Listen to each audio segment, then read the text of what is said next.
Funky Friday. Funky Friday.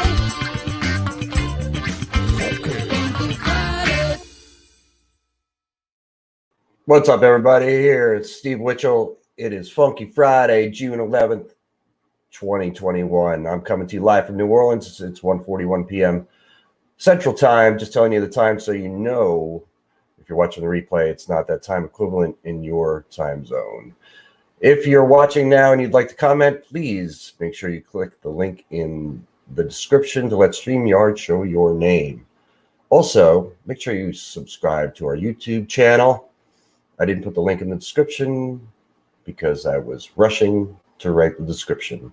But we're on YouTube. We're streaming there live right now, as well as Facebook on the group, in the group, and on the page. All right, got that out of the way. So, yeah, if you read the description here, I talk about taking responsibility for yourself. There was a topic that came up in the CBC group last night about somebody who had a band and they gave somebody a set list a month in advance, showed up to rehearsal, and that person was asking what key a song is in, what the chords are of the song, and could they listen to it again. This is a bugaboo for a lot of people. Rehearsal for a lot of people, and for me as well, is to go over beginnings and endings, transitions, vocal arrangements, and general arrangements of the song. It's not to learn the song. That's really the productive way to run a rehearsal. If you're going to rehearsal and an individual didn't learn the song and has to learn it at rehearsal, you're wasting everybody's time and possibly wasting money if you're renting a room, if you're paying for a rehearsal space. So the conversation got a little heated, and it's still up there if you want to chime in on it, if you're part of the group, where some people were placing blame on the person who sent the list, saying that they should have put the keys in the song list. I don't necessarily disagree with that.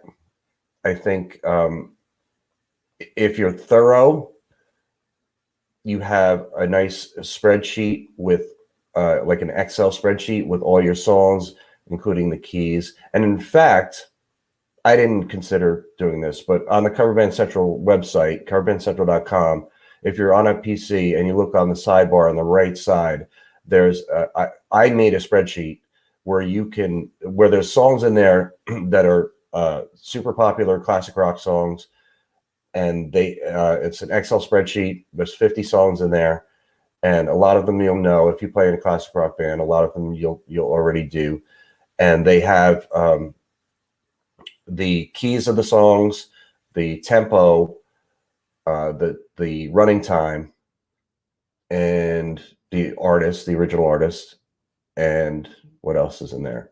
I don't know, but it's a customizable spreadsheet, so you can take that, download it, and for a small fee, and plug in your own songs. So you can, if some of those songs are ones you already do, you can keep them there.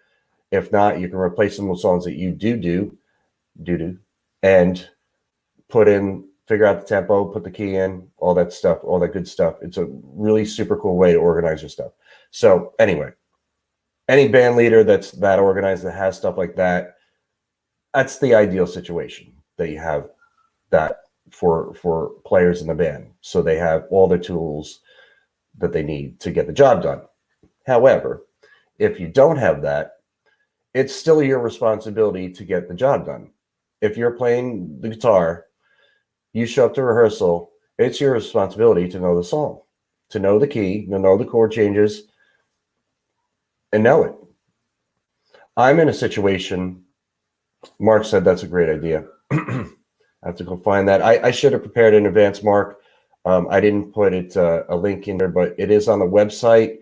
Again, if you're on a PC, it's hard to find if you're on your phone, but if you're on your computer, it's on the sidebar on the right side. It's a customizable. It's really. I put a lot of work into it, so it's really cool to have. So check it out. But yeah, it's your responsibility to know the songs. I play in a situation where I don't rehearse. The band doesn't rehearse. We play 3 nights a week. We never rehearse. We just show up and we play the songs. And as it just so happens, this week I had to learn 3 new songs, and we're going to be playing them tonight. And I'm not 100% confident that everybody else is going to know the songs when I show up tonight, but I know them. I learned them. Last night I spent a couple hours on these tunes, and you would think 3 songs, a couple hours, that's a long time. They're not easy songs. And I'm a bass player, so I got to make sure I know my parts right. I got to make sure that I know the song. And when I learn songs, I don't just learn my parts. I learn the how many bars there are in the intro, how many bars there are in each chorus. So I know the song. I just don't know the parts. I know the song. And it's 1:47 now in the afternoon, and I have to leave around 5:30. So I have about 4 hours before I have to leave. I have a couple things to do, but I'm going to go over them again. And I'm going to make sure when tonight I show up at the gig, I know those songs. And I'm not, like I said, I'm not 100% confident that everybody will know them. A couple people in the band, I'm pretty sure they will. But I don't know that a lot of people put in that much effort as much as I do into songs. But I'm a little neurotic when it comes to learning songs. I want to make sure I know it. I want to make sure I'm the guy. I'm not the guy that people will be like, oh, why didn't you learn the song? I don't want to be that guy. I want to be the guy who knows the stuff.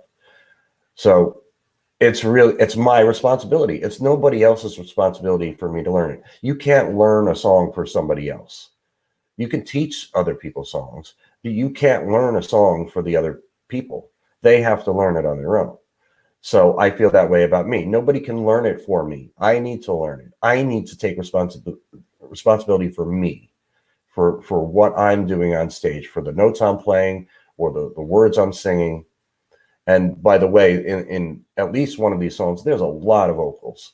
And in the band that I'm playing in, not everybody sings. So I'm going to have to sing, as much of this as I can. So not only do I need to know the songs, the bass parts, I need to know the words and the notes, the harmonies. Good, excellent question. Amar, what happens when not everybody knows the songs then? How do you avoid messing up as a band? In my case, we're playing a gig. We're playing a live gig in front of people. So either if not everybody knows the song, either we don't play it, or we play it and we play it half-ass. And how do you avoid messing up? You luck, maybe. I've been in situations on stage where there's been train wrecks of songs where we tried a new song and it just went off the rails and it was horrible. And what do? You just suck it up and you carry on. You play the next song. What do you do? That's what you do. The best way to avoid that, obviously, is for everybody to do their homework and to know the song. Come in prepared. And yeah, like Mark said, experienced musicians can get through it, right? Yeah, I mean, quite often you can figure it out as you go. And if somebody is on track still in the song, if one person at least knows the song, knows it, and doesn't get thrown off the rails, then it'll still keep going. It'll still keep chugging along. And you can other people can kind of get back on track if that person is super confident in knowing the parts. But sometimes even that gets thrown off. It's not fun, but it's a good thing to experience too, so you know what not to do. I agree with this statement, Stephen. You don't practice until you get it right. You practice until you can't get it wrong. And one of the songs I'm doing tonight is Sir Duke by Stevie Wonder. And I've learned it in the past. I've played it in the past, but I've never played it at a gig. I've played it at rehearsals and stuff, but I've never played it at a gig. And, you know, Sir Duke is no joke. That's Stevie Wonder. And that riff is somewhat of a complex riff. So you have to be, you know, that's a unison riff with bass guitar and horns too. So, you know, you all got to be tight on that. And the drummer especially has to be tight on that part, or else, you know, it'll get lost. So I'll report to you guys next week about how well that goes. Fortunately, we have 3 nights to do it, but we have tonight. We're probably going to do it tonight. So we'll see how it goes. Niccolo says, I don't risk train wrecks at this point. If we haven't played the song competently at practice, we don't even attempt it in front of people. That's good. That's a good philosophy. You know, you don't want a train wreck in front of people. It's embarrassing. Carly said, I spent 3 hours on on each new song to get all the keyboard parts and program sounds. Excellent. As Steven says, it's more complex than it sounds. Yeah, it is. So that's my little nugget of wisdom today for you. Hopefully you guys are playing this weekend, and hopefully everybody's back playing live now. And if not, hopefully you will be soon. Yes, Sir Duke breaker for pentatonic. Yeah, it's all over the neck, you know, for me on bass and on guitar too. Steve says, sup, Steve, and I say, sup, Steve, back to you, Steve. All right, so yeah, check out that list. I really should have put a link in. Maybe I'll put a link in after I'm done here of that the spreadsheet. It's on the website, coverbandcentral.com. It's on the right sidebar. It's under the 50 songs you need to know list. It's a spreadsheet that you can download, and it's Excel. You can download, and you can plug in your own songs, plug in your own key and tempo and all that stuff. And it's a very good tool to have. And I recommend any band leader have that. And I should promote that more, and I don't know why I don't. Maybe because I'm doing 100 other things. That could be why. All right. So, and also make sure you subscribe to our YouTube channel. That's where all these videos that I do Monday through Friday are archived. And they'll be there forever. And anytime I go live, you'll get notified there. So check that out. And I hope you guys all have a great weekend. Be good to yourselves. Be good to each other. And I'll see you on Monday. Funky Friday.